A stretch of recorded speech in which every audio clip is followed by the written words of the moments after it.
होता है। झूठ बोल करके तुम सोच रहे हो हम संभाल लेंगे। नहीं नहीं, झूठ तुम्हारा नाश कर रहा है, तुम्हें पता नहीं। जिस जिह्वा से नाम जप कर रहे हो, अगर नाम का विशेष फल प्राप्त करना है, जल्दी फल प्राप्त करना है, आपको दुखों से बचना है, पाप भस्म करना है, तो झूठ बोलना बंद कर दीजिए। क्या बिगड़ जाएगा आपका? सच्ची बोलने में क्या बिगड़ जाएगा? सच्ची बोलना शुरू करोगे, हिम्मत नहीं रह जाएगी पाप करने की। ये जो पाप करने की तुम्हारी हिम्मत पड़ रही, झूठ बोलने के कारण पड़ रही। नहीं, असत्य संपातक पुंजा, सबसे बड़ा पाप झूठ बोलना। उससे क्या होता है? हर चीज हम छुपाना चाहते, किससे? उस सर्वज्ञ परमात्मा से, गुरुदेव से। नहीं, झूठ नहीं। नाम इसीलिए नहीं चल पा रहा। थोड़ी दिन नाम चलाएंगे, छूट जाएगा, क्योंकि आप झूठ बोलते हैं, पापाचरण करते हैं। अगर नाम को चलाना है तो नारायण स्वामी जी कह रहे हैं, पहली बात मौन का आश्रय लीजिए, कम बोलिए, अधिकतर चुप रहना सीखिए, तभी नाम चला पाएंगे। जो कार्य कर रहे हैं आप उस पर ध्यान दें, उस कार्य को एकाग्रता पूर्वक करें, वाणी को मौन रखें, उस वाणी से धीरे धीरे नाम उच्चारण करें। कम से कम 24 घंटे में 4 घंटे मौन का तो सबको अभ्यास कर लेना चाहिए। 24 घंटे में 4 घंटे मौन का। तो ऐसे ऐसे बुद्धिमान हो कहेंगे हम 6 घंटे मौन रहते हैं। कब? बोले जब सोते हैं तब। आप 4 घंटे कह रहे हो, हम 6 घंटे मौन रहते हैं। 24 घंटे में हम 6 घंटे मौन रहते हैं। बहुत बुद्धिमान है। बोले आप 4 घंटे कहते हो, हम 6 घंटे मौन रहते हैं। तो कब आप मौन रहते हैं? बोले जब सोते हैं तो 6 घंटे सोते हैं, मौन ही रहते हैं उस समय। मौन जागृत की कह रहा हूं, 4 घंटे का। नारायण स्वामी के बहुत बड़े महापुरुष हुए। तुम 4 घंटे मौन का अभ्यास करो, ऐसा निकालो 2 घंटे, 2-2 घंटे करके 24 घंटे में 4 घंटे मौन। उस समय हम किसी से बात नहीं करेंगे, नाम जप करेंगे। कार्य करो, कार्य करने के लिए मना नहीं कर रहे हैं। कम बोलो। आजकल लोग अपनी जीवनी शक्ति को बोलने के द्वारा बहुत नष्ट कर रहे हैं। व्यर्थ की बातें करते रहते हैं। 4 आदमी चल रहे हो, आप पीछे चलिएगा, सुनते, बेमतलब की बातें। नाम जब नहीं होगा वो डिलीट नहीं होगी, वैसे ही बनी रहेंगी। अगले जन्म के लिए तैयार हो रहा है। इसलिए नाम यदि सिद्ध करना है, नाम का फल लेना है, नाम का आनंद लेना है, तो वृथा भाषण बंद करो, बेकार की बात बंद करो। जितना कम बोलने से काम चल जाए उतना। सामने वाले को बोलने दीजिए, आप बीच में नाम चल रहा है जी, नाम चल रहा है। जब कोई आवश्यक बात हुई, पवित्र शब्द बोल दिया, नहीं चुपचाप सुनो। उसको लग रहा है कि आप संभाषण करो, मान लो रिश्तेदार है, नातेदार है, मित्र, अब आप व्यवहार में हैं, आप सीधे ये तो नहीं कह सकते हमसे बात मत करो। नहीं, हाँ बात कीजिए, लेकिन आप कम बोलिए, उसको बोलने दीजिए, आप नाम जप कीजिए। जरूरत भर बात कीजिए। बात में भगवान की चर्चा हो तो कोई बात नहीं, अगर प्रपंच की चर्चा है तो बचने की कोशिश कीजिए। अपने संबंधियों, अपने दोस्तों, अपने व्यवहारियों से व्यवहार, दोस्ती, संबंध शिथिल कीजिए, तभी नाम में प्रीति होगी। अगर ये अब हमारे दोस्त आ गए हैं तो फिर वो दोस्त छूट जाएगा नाम। अब बातें शुरू हो गई प्रपंच की। धन्य है ऐसी बुद्धि जो प्रियजनों से भी संभाषण केवल भगवत वाक्यों का, अन्यथा नहीं। इसीलिए इस मार्ग को वर्ण करना बहुत कठिन है। एक ऐसा तुम्हारा निवास स्थान होना चाहिए अलग, जिसमें अपने रिश्तेदार, नातेदार, व्यवहारियों का प्रवेश ना हो। आपकी शैया अलग होनी चाहिए। अगर नाम जापक नाम सिद्ध करना चाहता है, नाम का फल लेना चाहता है, नाम निरंतर चलाना चाहता है, तो जिस आसन पर आप बैठते हैं उसी में प्रपंची, विषयी, संसारिक वृत्ति वाले बैठेंगे तो भजन की वृत्ति नहीं बन पाएगी। एक ऐसा, वैसे होते हैं घरों में बैठने वालों का अलग, लेकिन साधन कक्ष अलग होना चाहिए अपना। किसी का यदि प्रवेश ना हो तो आप देखेंगे कि आपके साधन के परमाणु आपको वहां बैठते ही तत्काल विक्षेप रहित करके भजन में लगा देंगे। अगर घर में ऐसा कुछ ना हो तो एक आसन अपना अकेला रखिए, जिस पर आप शयन करें वो आसन केवल आपका ही होना चाहिए। अगर वो सार्वजनिक बैठने के लिए ही है, ऐसी व्यवस्था नहीं, तो आसन समेट कर अपना अलग रख दीजिए और दूसरे आसनों पर बैठा लिए। फिर वो आसन हटाकर जब आप शयन करें तो आपका आसन होना चाहिए। इसका बहुत बड़ा प्रभाव पड़ेगा। कोई भी ऐसा दृश्य या पुस्तक ना पढ़ें जो वासनात्मक हो और प्रभु के नाम से आपको विमुख कर दे। अखबार आदि, समाचार आदि, ये हमारे चिंतन को नष्ट करते हैं। अगर नाम जप करना है, निरंतर नाम स्मृति बैठालनी है, एक घटना कई मिनट तक विक्षेप देती है। ऐसा हुआ, कैसे लोग हैं, अब उसमें तो समाचार ही हो रहे हैं, सैकड़ों बातें हो रही, पेपर है तो सैकड़ों बातें लिखी हैं, क्या क्या, अब वो सब दिमाग में भर गई। इतना व्यसन है किसी किसी को पेपर पढ़ने का, समाचार पत्र पढ़ने का, कि सुबह होते ही वो विरह में रहते हैं कि पेपर आ जाएगा, आया नहीं, और मिला तो ऐसी एकाग्रता से पढ़ते हैं जैसे वेदांत चिंतन करने वाला वेदांत चिंतन। चश्मा लगा, चाय रखी, ठंडी हो रही, उससे मतलब बीच बीच में चाय और चश्मा से और पूरे दिमाग में वही। अब क्या करेगा, जो पढ़ा है उसका चिंतन बनेगा, वही बोला जाएगा। अब जहां चार मिले तो तुम्हें पता है, उत्तर प्रदेश में ये हुआ, मध्य प्रदेश में ये हुआ, चर्चा दिमाग। नाम जापक पूज्य श्री नारायण स्वामी कह रहे, अखबार पढ़ना, दुनिया भर की प्रपंच की जिसमें बातें हैं, ऐसे समाचार, ऐसे टेलीविजन देखना, ये तुम्हारे हृदय में नाम नहीं चलने देंगे, तुम्हारी स्फुरणा को गंदी कर देंगे, बेकार का वक्त खराब होगा। इसलिए अगर आपको पढ़ना ही है तो धार्मिक ग्रंथों को पढ़िए, अपने इष्ट संबंधी ग्रंथों को पढ़िए नाम जपने के लिए। किसी को कभी वचन न दें। पांचवा, बहुत बहुत पॉइंट की बात करें, यदि आपने किसी को वचन दे दिया और पूरा नहीं किया तो भजन का फल वहां जाएगा, ध्यान रखना। यही हमसे सब त्रुटियां होती रहती है अपने लोगों से। जाओ आज से बाद वचन दे दिया, हम ऐसा नहीं करेंगे, नहीं करेंगे चाहे मर जाएं। और अपने लोग ऐसे फिसड्डी हैं कि शाम के वचन देते हैं और सुबह फिसल जाते हैं, 2-4 दिन बहुत चला फिर फिसल जाते हैं। बोले कसम से आज से ऐसा नहीं करेंगे। तो आप इसको खिलवाड़ न समझे, आपके सुकृत नष्ट हो रहे हैं, वासना आपके सुकृतों को नष्ट कर रही। दूसरा, जैसे आपने किसी से कहा कि मैं शाम के 5 बजे आ जाऊंगा, तो 5 बजने में 5 मिनट कम होने पर आपको पहुंच जाना चाहिए, 5 मिनट ओवर होने पर नहीं, उसके पहले ही आपको ऊपर। यह संतों के जीवन में देखा गया है। समय का बहुत बड़ा जीवन में अस्तित्व है। अगर आप किसी को समय दें, फिर उसमें प्रमाद स्थिति नहीं होनी चाहिए। 5 मिनट पहले पहुंचिए। समय दिया है किसी को तो 5 मिनट पहले, उसको इंतजार ना करना पड़े। रात को सोते समय नाम जापक उपासक विचार करें, मेरा नाम किन किन कार्यों में छूटा, मेरे से कौन कौन सा पाप हुआ, मैंने कौन सी आज गलती की जो नहीं करना चाहिए, और उसे डायरी में नोट करें। नारायण स्वामी कह रहे हैं दूसरे दिन सावधानी पूर्वक वो गलतियां ना होने पावे जो हमने आज की।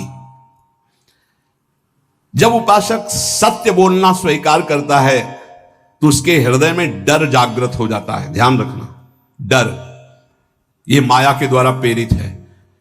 अगर व्यापार में सत्य बोलेंगे तो पैसा अधिक नहीं आएगा, अगर हम सत्य बोल दिए तो डांट लगेगी, अगर हम सत्य बोल दिए तो सब लोग जान जाएंगे मैं ऐसा गंदा हूं। सच्ची मानिए, सत्य बोलने का नियम ले लीजिए, आप निष्पाप हो जाएंगे, आप महात्मा बन जाएंगे अंदर से, कोई भी पापाचरण आपके जीवन में नहीं रह जाएगा।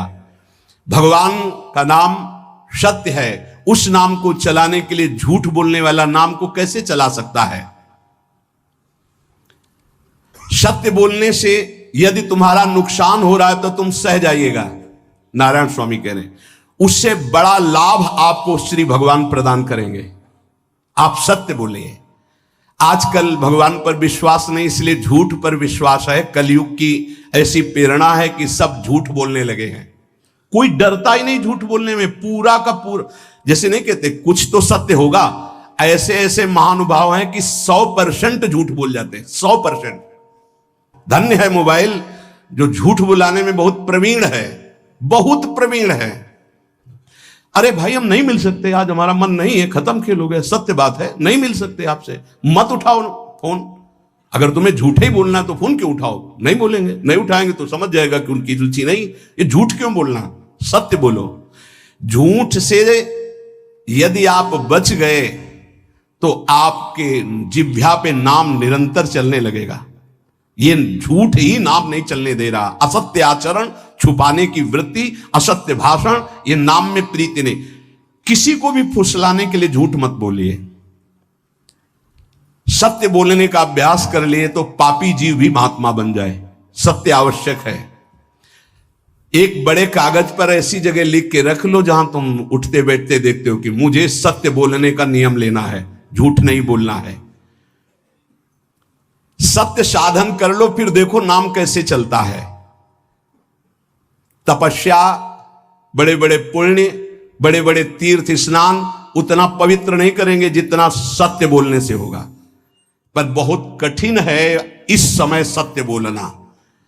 मतलब बात बात पे असत्य का ही वर्ताव हो रहा है, असत्य का अच्छा, ये कोई संसारी आदमी में नहीं, कुछ ऐसे होंगे जो सत्य की वार्ता करते नहीं। प्रायः क्या जाता है, झूठ बोलने में बोल दिया और सामने वाला राजी हो गया, हम निकल गए।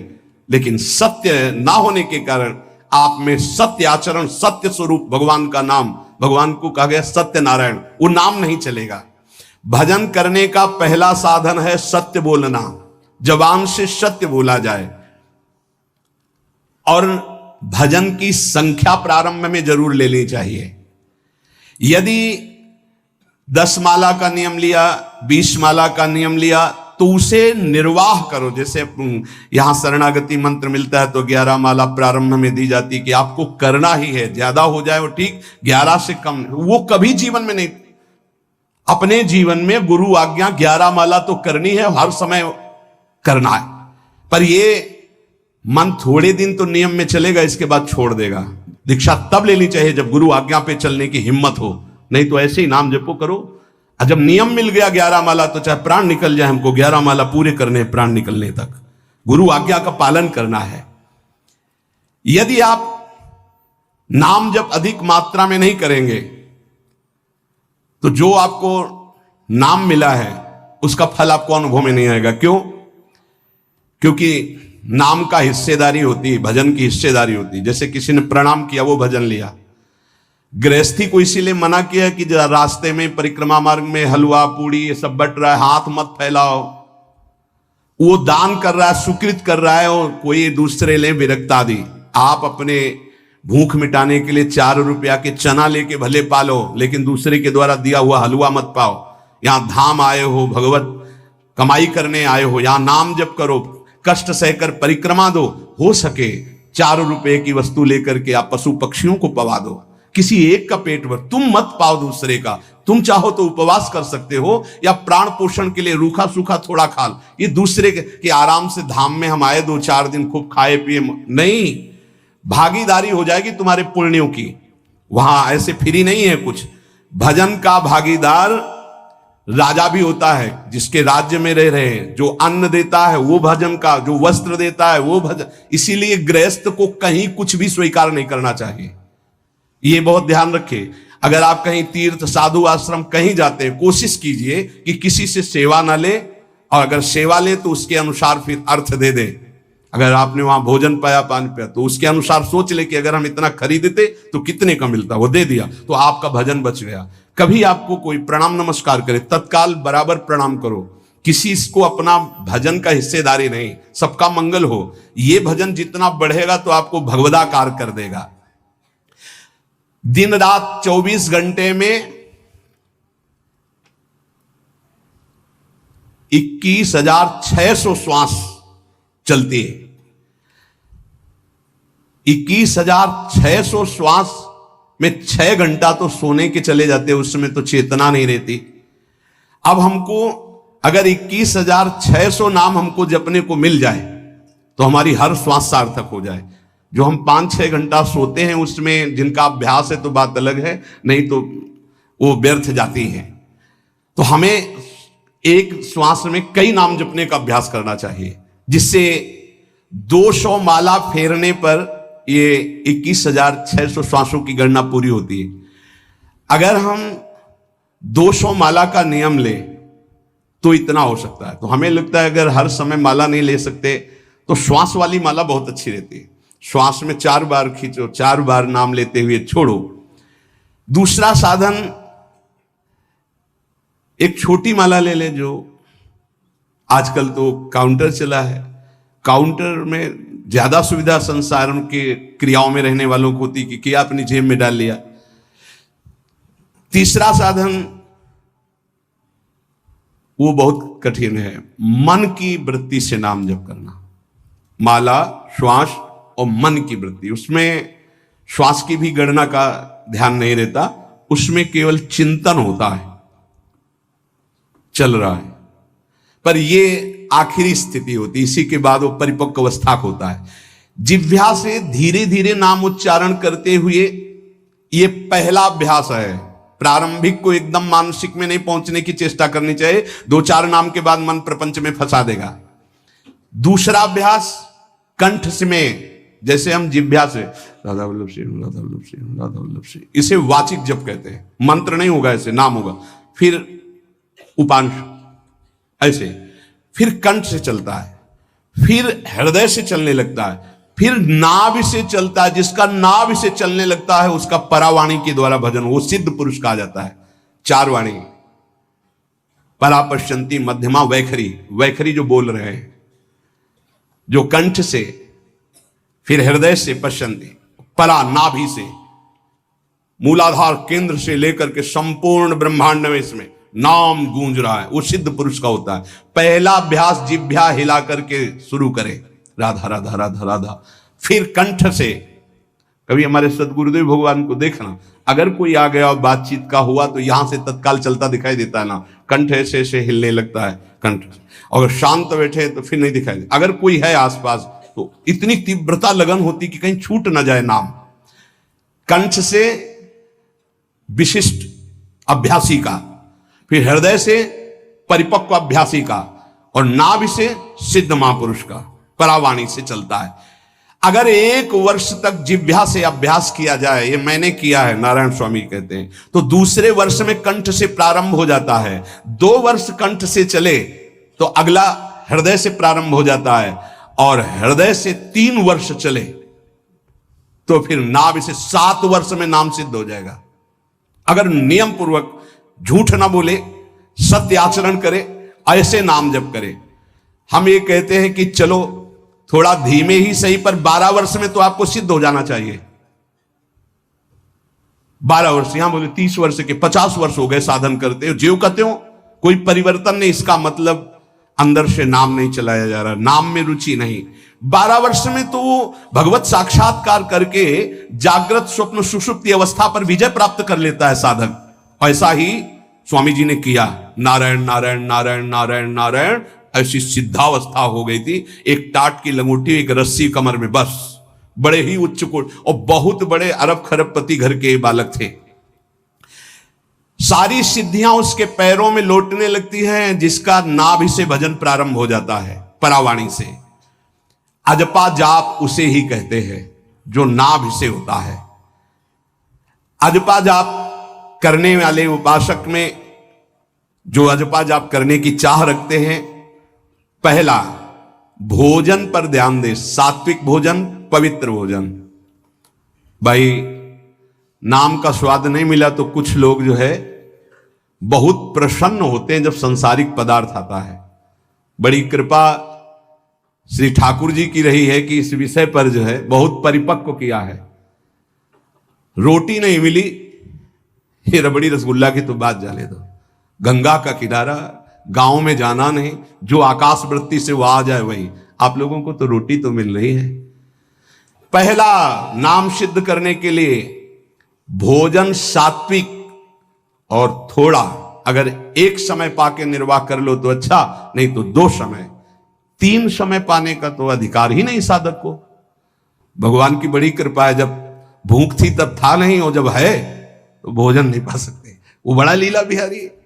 जब भूख थी तब भोजन नहीं, और जब भोजन है तो नियम कानून इसके लग गए हैं, ये इतना इतना।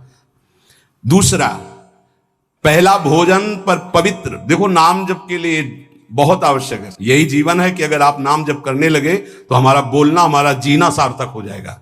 अगर नाम जप आपको करना है तो पवित्र भोजन होना चाहिए। 2 टाइम भोजन पाना है तो थोड़ा थोड़ा पाओ, पेट ना भरने पाए, ऐसा ना लगने की वजन बढ़ गया है। वजन बढ़ गया है तो भजन घट गया है, वजन घट गया है तो भजन बढ़ गया है। देखो तुम्हारे संसारिक संबंधी माता पिता चाहेंगे कि तुम्हारा चिकना शरीर होना चाहिए, हष्ट पुष्ट होना चाहिए, लेकिन हम चाहेंगे कि तुम्हारा भजन पुष्ट होना चाहिए, भगवदाकार वृत्ति होना चाहिए। शरीर तो आज है, कल नहीं रहेगा, चाहे जितना चिकना कर लो। संसारिक माता पिता के प्यार में और गुरु के प्यार में यही अंतर है। वो आपके स्वरूप को पुष्ट करेगा तो शरीर तो अपने आप, मन प्रसन्न है तो वो स्वस्थ है, अस्वस्थ होने पर भी स्वस्थ है। अगर शरीर स्वस्थ है और काम वासना है, नाना प्रकार की चिंताएं, ये थोड़ी माता पिता दूर कर पाएंगे। वो तो तपस्या और साधना से ही दूर होती है, ध्यान रख लीजिए। अधिक भोजन पाना, शरीर को बहुत पुष्ट बलवान कर लेना, तो हर इंद्रियों को भोग देना पड़ेगा आपको। वो कोई तपस्वी होता है, जो तपस्वी होता है वो संयमी होता है, जो संयमी होता है उसके चर्बी नहीं होती, ध्यान रखना। युक्ताहार विहार से, प्राण पोषण के लिए केवल शरीर में अन्न जाए तब नाम में प्रीति होगी। खाते खाते अनेकों जन्म व्यतीत हो गए, वर्षों व्यतीत हो गए, अरे अब तो भजन कर लो, कहां तक खाओगे, ये नरक कुंड है, डाला विष्ठा बन गया। नींद, एक नियम बना लो कि इतना ही सोना है। पता नहीं सोने में कौन सा सुख, नींद में केवल एक बात का सुख होता है, आपका संसार का चिंतन नहीं होता, तो आप जो शांत रहते हैं वो सुख होता है, लेकिन वो तमोगुणी सुख है। अगर आप जागृत में संसार का चिंतन न होने दें और भगवत चिंतन कर रहे हैं तो आप महापुरुष हो जाएंगे। सो सो के जीवन क्यों बर्बाद करते हैं? एक टाइम रखिए सोने का, बस। ये कोई तुम्हारा सुख नहीं है, ये तमोगुणी सुख है। निद्रा आलस्य प्रमादोत्तम तत्तामस मुदाहृतम। और एक बात समझ लो, यद तज्ञे विस्मि परिणामे अमृतोपमम, जिसमें विष जैसा शुरुआत में लगता है उसका परिणाम अमृत होता है, और जिसकी शुरुआत अमृत जैसी लगती है उसका परिणाम विष होता है। प्रातःकालीन उठ करके सत्संग में आना विष जैसा लगता है, लेकिन उठ के आ रहे हो तो इसका फल अमृत होगा। ब्रह्म मुहूर्त में सो रहे हैं, जीवन बर्बाद कर रहे हैं, अरे ब्रह्म मुहूर्त में उठिए, स्नान कीजिए और सच्चिदानंद भगवान में चित्त को जोड़िए। ये विष जैसा लगता है, परिणाम अमृत जैसा होता है। तीसरा, 24 घंटे में 1 घंटे का तो एकांतवास करना सीख ही लो, चाहे गृहस्थ हो चाहे कोई भी हो। 1 घंटे हमसे कोई बात नहीं करेगा, अपने दरवाजा बंद, थोड़ा 1 घंटे कोई ऐसा समय निकालो जिसमें चित्त को केवल श्री कृष्ण से जोड़ो, प्रियाजू से जोड़ सको। चौथा, विरक्त साधक, तकिया गद्दा, ये सब चीजें अगर लगा के सोओगे तो नाम जप नहीं होगा। देखो, हितधाम में कुशासन और एक ईंट कुशासन के नीचे, सर्दी में ओढ़ने के जो हमारे कंबल थे वो आटे का बोरा बलराम जी ला के दे थे। जीवन को यदि आप कसौटी पे नहीं कसेंगे तो भजन नहीं होने वाला। अब तो शरीर रोग से ग्रसित है, आप चाहे जहां रखो चाहे जैसे रखो, प्रिया जो जाने।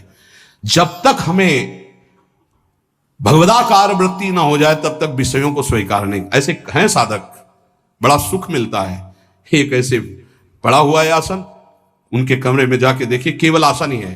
कितने ऐसे साधक राधा के कुंज में रहते जिनकी चटाई केवल है, न तकिया है, न गद्दा है, न कुछ। उसी चटाई को ऐसे खड़ा कर दिया, बिछा लिया, बस उसी में पड़े, भोजन मिला पा लिया, ऐसे रह रहे हैं। कमरे में देखो जाके तो ऐसा लगेगा कि इसमें कोई रहता ही नहीं, कुछ है ही नहीं, केवल चटाई है। तकिया गद्दा विशेष विलासिता की वस्तुएं, तो नाम जप नहीं होने वाला, ध्यान रखना। जहां पड़े आराम से नींद आ जाएगी, सो जाएंगे, और जब तो नींद उतनी आएगी जितनी आवश्यकता है। भजन का खजाना तिजोरी में रखें, कभी किसी से बताए नहीं कि आपका भजन कितने माला कितना होता है।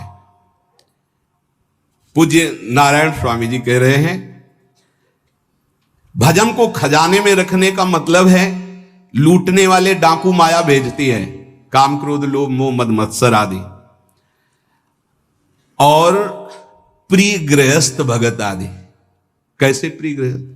स्वामी जी अब ये सब आप ही कहा है, बहुत बीमार है, आप देखना। ठीक है, दूसरे की दुख निवृत्ति करना संत का स्वभाव होता है, पर हम जिस मार्ग के पथिक हैं, हमारा कर्तव्य है। हमारे पास हमारे प्रभु के सिवा कोई नहीं, हमारा जो कुछ है वो प्रभु हैं। ए भैया, जैसा श्री जी चाहेंगे वही सब मंगल करेंगे, ये शब्द होना चाहिए। उससे उसका भी मंगल होगा, आपकी भक्ति पुष्ट होगी। कभी भी जो गृहस्थ में भजन करता है, किसी भी तरह का किसी से भी कोई प्रतिग्रह ना ले। नहीं ले लो, ये लो ही बढ़िया है, रख लो। नहीं महाराज, हमारा ये मार्किन का गमछा ही काफी है हमारे लिए। नहीं नहीं नहीं, ये प्रसाद पा, हाँ इतना किनका दे दीजिए, भगवत प्रसाद है, ये हमारे लिए पर्याप्त। गृहस्थी में अगर आप भजन करते हैं तो अपने भजन को बचाने के लिए किसी से भी दान पुण्य, किसी का भी बट रहा है वो स्वीकार न करें, किसी से प्रणाम नमस्कार, किसी से अपनी सुविधा सेवा स्वीकार न करें। और जो विरक्त है उसको ध्यान रखना चाहिए कि हमारा जीवन केवल जगत मंगल के लिए विश्वेश्वर भगवान को समर्पित जीवन है। ना हम किसी को शाप दे सकते हैं, ना किसी को वरदान दे सकते हैं। सेवक स्वामी की इच्छा को देखता है, ऐसा ऐसा, हाँ प्रियाजू की जैसी इच्छा होगी वैसा नहीं, आप ऐसा नहीं, प्रियाजू का बस जबान से कभी ना किसी के प्रति शाप का, और ना हरिराम व्यास जी ने कहा है कि शाप और वरदान हमारे स्वामी की, तो हमें हर बार में यही बोलना है, जैसी प्रियाजू की इच्छा, जैसी श्यामाजू की इच्छा नहीं। आप कुछ कह दीजिए तो राधा राधा राधा नहीं, कैसे मंगल होगा, आशीर्वाद दीजिए राधा राधा राधा, बहुत संभाल के। महात्माओं को इस बात में सावधान रखना चाहिए कि ये माया ममता का रूप धारण करके तुम्हारी तिजोरी को खाली कर देगी। खजाना लूटने के लिए माया बहुत अनुभवी महापुरुष है, सेवक के रूप में आती है, खास सेवक बनकर। आज तक जहां दगा हुआ है तो खास से हुआ है। जब वृक्ष कटने लगे तो आपस में बात की, भाई ऐसा कौन आ गया जो हमें काट सकता है? बोले हमारा कोई मिल गया। तो कुल्हाड़ में जो बेट है ना, बोले मिल गया कोई हमारा। खास बन करके आती है माया, सेवक सेविका रूप लेके। बहुत अनुभव की बात महापुरुषों की, मान लीजिए विरक्त जनों के लिए खास बात है। सेवक सेविका रूप रख करके माया आएगी। इसके बाद अगर आपने स्वीकार किया, फिर तुम सेवक होगे, वो स्वामी होगी। समझ रहे हो? बहुत अंदर से इस बात को समझ लीजिए। अगर आपको भगवत प्राप्ति करनी है तो जब तक शरीर में श्वास रहे, सेवा मत स्वीकार करना किसी की। कपड़ा धुलाना, खाना पीना, भीख मांग के खाओ, भिक्षा अन्न, या आकाशवृत्ति से जियो। जैसे मना, ना कपड़ा धो पाओ तो उतने पहनो जितना धो पाओ। किसी को अपनी सेवा में प्रवेश मत होने दो। अपने शरीर की सेवा, अपने जीवन की सेवा जब तक श्वास है तब तक स्वयं करो, नहीं तो तब लग जोगी जगत गुरु, जब लग रहे निराश, जब आशा मन में भई, जब गुरु और जोगी दास। इसलिए होश में परमार्थ के पथिक को कभी किसी की सेवा नहीं लेनी चाहिए, कभी किसी को सेवक नहीं बनाना चाहिए। भगवत भाव से नेकी कर दरिया में डाल, उपदेश दे दिया, चल अपने मार्ग में। जीवन की ये बात हमारी अनुभव की मान लीजिए। अगर निर्विघ्न पंथ निर्वाह करना है तो कभी किसी को यहां सेवक न बनाया जाए।